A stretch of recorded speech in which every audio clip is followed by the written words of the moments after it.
This channel does not promote any violent, harmful, or illegal activities. All content provided by this channel is meant for an educational purpose only. নমস্কার, দেখছেন টিভি9 বাংলা। আপনাদের সঙ্গে রয়েছি আমি শুভজিৎ মিত্র। ঘড়ির কাঁটা 8টা 6 মানে 8 রিপোর্টার 8 এক্সক্লুসিভ নিউজ। যাবো একে একে খবরে। তবে এই মুহূর্তে নজর রাখতে হচ্ছে দিল্লির দিকে। UEM Jaipur is a perfect target for prospective students aspiring for good jobs, good education with future-ready skills.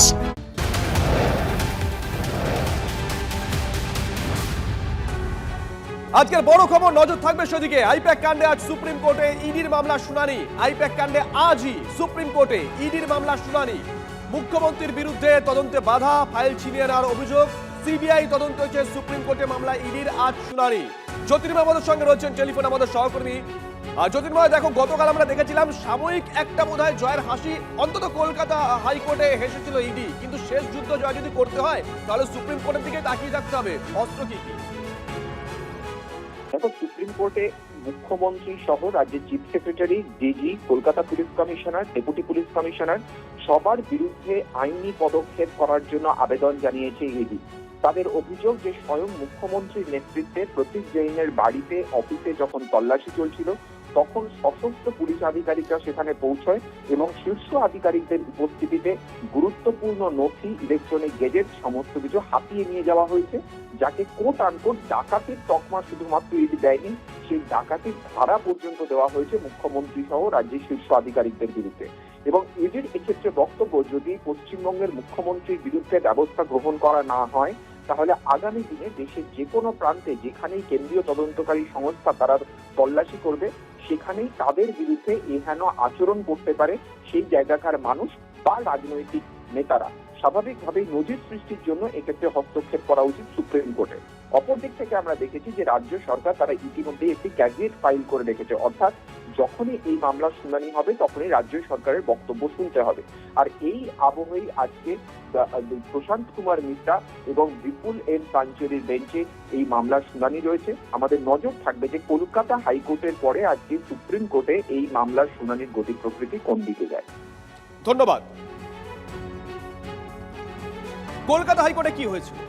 ইডির যুক্তিতে মান্যতা, হাইকোর্টে ধোপেই টিকল না তৃণমূলের মামলা। ইডি কোনো নথি বাজেয়াপ্ত করেনি, সওয়াল কেন্দ্রীয় এজেন্সির তরফে। ইডির মামলা মুলতবির দাবি মেনে তৃণমূলের অভিযোগ খারিজ করে মামলা নিষ্পত্তি করল হাইকোর্ট।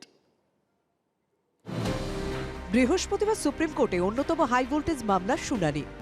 রাজ্যে মুখ্যমন্ত্রী, প্রশাসন ও পুলিশের শীর্ষ কর্তাদের বিরুদ্ধে ডাকাতির অভিযোগে সিবিআই তদন্ত চেয়ে সুপ্রিম কোর্টে মামলা ইডি। বিচারপতি প্রশান্ত কুমার মিশ্র ও বিচারপতি বিপুল এম পাঞ্চলির বেঞ্চে রয়েছে মামলার শুনানি। 8ই জানুয়ারি আইপ্যাকের কর্ণধার প্রতীক জৈনের বাড়ি ও অফিসে তল্লাশি করতে গিয়েছিল ED. Prevention of money laundering আইনে কয়লা মামলায় তল্লাশি। কয়লা দুর্নীতি 20 কোটি টাকা আইপ্যাকের হাতে পৌঁছেছে বলে দাবি ইডির। এই সংক্রান্ত মামলারই বুধবার শুনানি ছিল কলকাতা হাইকোর্টে। সেই মামলা মুলতবির দাবি করে ইডির তরফে যুক্তি দেওয়া হয়। একই বিষয় মামলা সুপ্রিম কোর্টেও। ইডির সেই যুক্তিতে মান্যতা দিল হাইকোর্ট।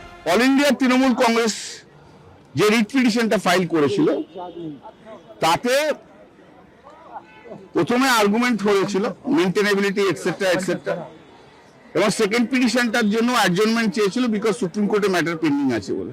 জজ সাহেব রিট পিটিশন ডিসপোজ অফ করে দিলেন অন দেয়ার টার্মস যে কোনো কিছু সিজ হয়নি বলে। আইপ্যাক কাণ্ডে মুখ্যমন্ত্রীর বিরুদ্ধে ফাইল ছিনতাইয়ের অভিযোগ তোলে ইডি। ইডির বিরুদ্ধে পাল্টা ভোট কৌশল চুরির অভিযোগে মামলা করে তৃণমূল। মামলা ইডির তরফে কেন্দ্রের অতিরিক্ত সলিসিটর জেনারেল SV রাজু সওয়াল করেন। ইডি কোনো নথি বাজেয়াপ্ত করেনি।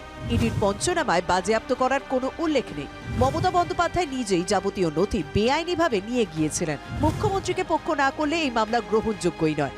ইডির যুক্তিকে মান্যতা দিয়ে তৃণমূলের অভিযোগ খারিজ করে মামলার নিষ্পত্তি করে হাইকোর্ট।